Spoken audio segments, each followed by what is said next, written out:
pessoal, Ladaia Política está de volta em 2020, depois dos primeiros dias do ano serem totalmente malucos e caóticos, né? Doido, maconha, doido, maconha. A gente viu o Porta dos Fundos ser censurado no Brasil e ter o seu especial retirado do Netflix. A gente viu o presidente Jair Bolsonaro fazendo live para ver a declaração de Donald Trump, comemorando ali, todo blogueirinho. Teve essa treta no mundo aí em relação aos Estados Unidos e também o Irã. O ministro da Educação, inclusive o nosso pior ministro da Educação da história, tuitando impressionante com C e não com dois S. Ele que erra o português toda hora nas redes sociais. No vídeo de hoje, eu vou mostrar pra vocês 7 erros muito comuns que todo aprendiz de português faz. Teve a ministra Damares querendo impor abstinência sexual como política pública para a educação de jovens, algo também absurdo. A gente viu no mundo a lamentável proliferação dos incêndios na Austrália, coisas bastante preocupantes no que diz respeito à sociedade de uma maneira geral, né? Mas hoje eu não quero tratar de nenhuma dessas pautas, por mais importantes que elas sejam. Hoje quero conversar com você, trabalhador brasileiro que está só esperando a hora do expediente acabar para poder tomar uma cervejinha bem gelada. Ao vivo! Opa, se não vale! Atenção! Ai! Marcou, mas não deu! Ele só se preparou, ele vai chutar! Opa! Agora se preparou, agora sim! Agora é capoeira, meu irmão! Ao vivo! Olha o girado do cara! Olha, aprendeu com o Carlinhos! Professor Carlinhos do Gabriel! Porque a última semana também foi fundamental para você que pega todo dia no batente e ganha salário mínimo. Eu sou pobre demais. O presidente Jair Bolsonaro, ele colocou o seu valor do reajuste do salário mínimo. E pela primeira vez nas últimas décadas, o salário mínimo não terá aumento real. Ele fica com um reajuste abaixo da inflação, o que é extremamente prejudicial para quem já tem a menor renda da nossa sociedade. E o salário, ó. Bom, a gente vai começar explicando o que aconteceu tecnicamente. Foi o primeiro reajuste do governo de Jair Messias Bolsonaro no salário mínimo. E ele fez o reajuste na casa dos 4,1%. Ou seja, isso não corresponde à inflação acumulada no decorrer do ano, que ficou em 4,6%. Isso vai prejudicar as famílias com menor renda, as famílias mais pobres, principalmente quem ganha até 2 salários mínimos e meio. Segundo a FGV, isso corresponde a uma queda de 0,5% no poder de aquisição dos mais pobres. São cerca de 49 milhões de pessoas que recebem esta renda e que serão diretamente impactadas pela atitude do governo de não dar um aumento real no salário mínimo. O valor, inclusive, ficou abaixo da Lei de Diretrizes Orçamentárias de 2020, aprovada pelo Congresso Nacional. Ou seja, quem é pobre vai ficar cada vez mais pobre em 2020. Pobre é uma coisa triste.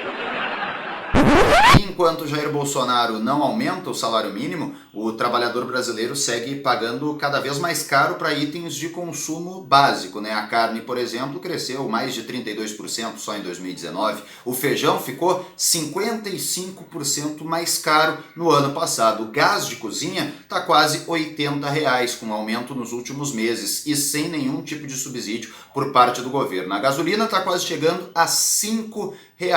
E enquanto isso, o Jair Bolsonaro se recusa a entender a realidade da maioria dos brasileiros. Paulo Guedes faz a mesma coisa e, por exemplo, não subsidiam o gás de cozinha, não subsidiam o feijão, não fazem um aumento real no nosso salário mínimo, mas ao mesmo tempo eles seguem à risca a cartilha neoliberal, dão isenções e quem é amigo ganha mais dinheiro com o governo Jair Bolsonaro. Por exemplo, os grandes agricultores receberam 84 bilhões de isenção com a aprovação da reforma da Previdência. O pai de Neymar já se reuniu mais de uma vez com Paulo Guedes para tratar de uma dívida de cerca de 63 milhões de reais com a Receita. O dono da Havan teve a sua dívida com o INSS parcelada em 115 anos, uma dívida de cerca de 168 milhões de reais e meses depois comprou um jatinho de 250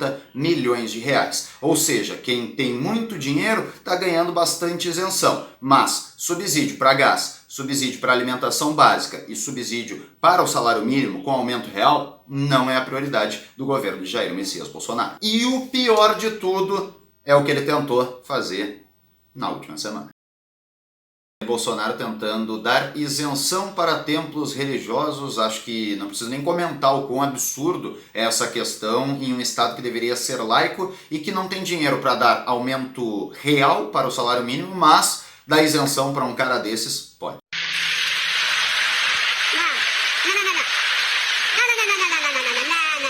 Eu não creio que o Espírito Santo queira palmas. Ele quer que você nos ajude a pagar as nossas contas. Amém? Ele quer que você bata a mão em bolso.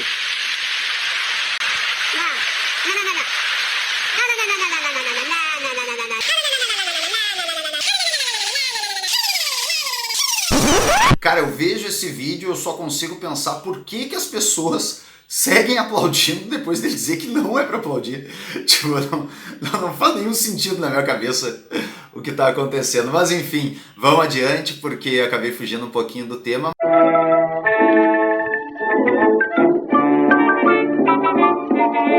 Mas é sempre bom lembrar que no Brasil, igreja já não paga imposto. E o Jair Bolsonaro ainda quer tentar isentar a conta de luz dos templos religiosos. Mas vamos adiante, voltando para o assunto.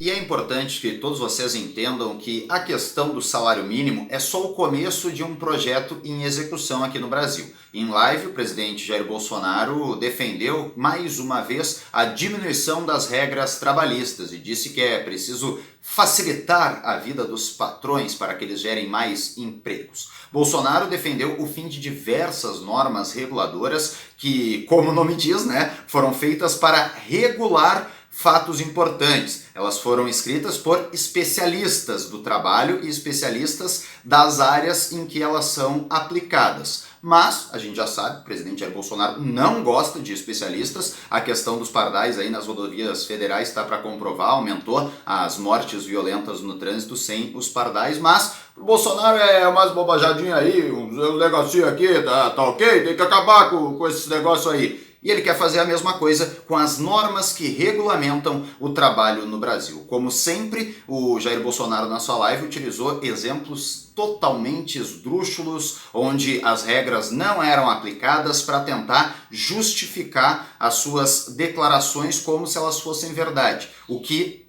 não são. A gente vai explicar mais para vocês e é importante também que vocês tenham a noção que não é uma novidade essa guerra do presidente Jair Bolsonaro contra as leis trabalhistas. Dá uma olhada em tudo que ele disse no ano de 2019.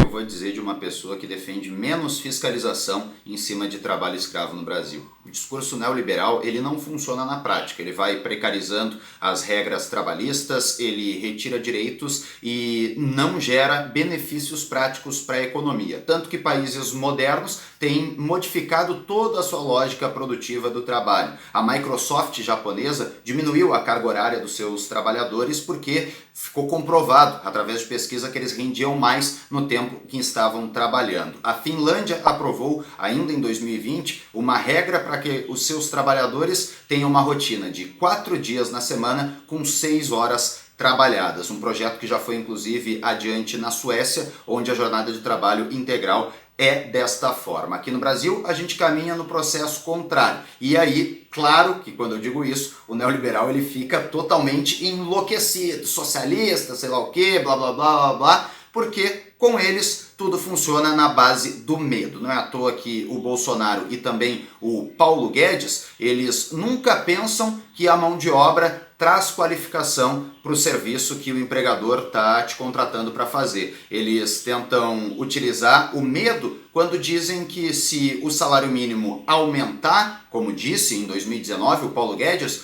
vai gerar desemprego, que é para tentar fazer uma geração de pessoas que acha que emprego é favor, quando na realidade, se tu está trabalhando, tu está produzindo, tu está contribuindo para o teu empregador e isso é fundamental para a nossa economia. O ministro Paulo Guedes, que também vai defendendo sempre o patrão. E aí vocês já sabem, né? É sempre o mesmo discurso velho e batido. Se o patrão tiver mais dinheiro, se ele ganhar mais lucro, ele vai conseguir empregar mais gente, vai movimentar a economia. Na prática, o patrão está fazendo isso. Oi, pessoal! Capitão Brasil! Que eu vou falar? Sem a geração de empregos formais, um dos maiores desafios da economia brasileira é justamente esse, tentar gerar emprego de carteira assinada. Mas, enquanto isso, a mídia está glamorizando o crescimento da informalidade no Brasil, e eu já tenho alertado há bastante tempo.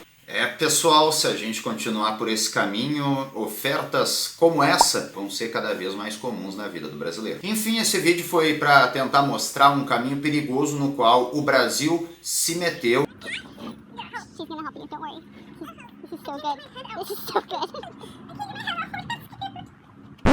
Principalmente através dessas políticas neoliberais. E para fechar, eu quero trazer alguns dados que foram divulgados nos últimos dias para que você possa também entender o porquê que a economia brasileira está um caos. Além de tudo que eu disse, também tem isso. Em 2019, com Jair Bolsonaro, o percentual de famílias com dívidas no cartão de crédito, cheque especial, crédito consignado, crédito pessoal, enfim... Minha proposta de limpar o nome das pessoas que estão no SPC e no Serasa não é difícil de fazer.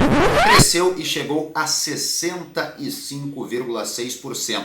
Esse é o maior valor desde o início da série histórica que começou em janeiro de 2010. As famílias, portanto, estão cada vez mais endividadas. Teve também a produção industrial brasileira caindo 1,2% em novembro de 2019, segundo dados do IBGE. E esse foi o pior resultado da nossa indústria desde 2015. Em um ano, Jair Bolsonaro e Paulo Guedes já venderam quase 37 bilhões de reservas internacionais acumuladas ao longo dos últimos governos brasileiros. Mesmo assim, eles não conseguem controlar o dólar, que chegou, por exemplo, a patamares históricos neste ano, como a marca que ficou registrada, né? 4,20 e depois, inclusive, chegou a 4,26 no mês de novembro. Hoje, o dólar está 4,8, mas... mesmo gastando as reservas internacionais, o especialista Paulo Guedes, o Chicago Boy, não conseguiu controlar a alta da moeda americana nas terras tupiniquins.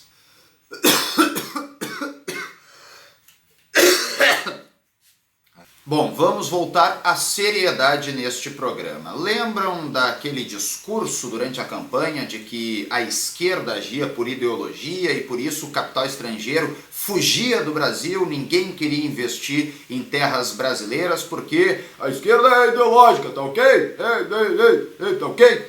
Pois bem, era tudo uma grande fake news, uma mentira. Os números de 2019 comprovam, no ano passado, 44,8 bilhões de reais foram retirados do Brasil. Bom, pessoal, muito obrigado por acompanharem esse vídeo até o final. Eu quero agradecer a todos que se inscreveram. Vão lá de novo, se inscreve para acompanhar. A gente vai tentar cada vez mais produzir materiais qualificados e também com uma periodicidade maior. Conto com vocês, conto com o compartilhamento de quem entende que essas ideias e essa fiscalização do jornalismo é fundamental, porque aqui a gente também está para debater com vocês o que é melhor e o que é fundamental para a nossa sociedade. Por isso, quero convidar a todos que comentem e deem dicas. Qual é o tema que tu gostaria de ver o Ladaia Política tratando? Fala, vamos conversar. Porque um dos grandes problemas do último ano, especialmente da última eleição, foi a falta de diálogo. E a gente tá aqui no Ladaia Política para dialogar e tentar fazer você entender um pouquinho melhor as questões políticas. Valeu, abraço, daqui a pouco a gente volta.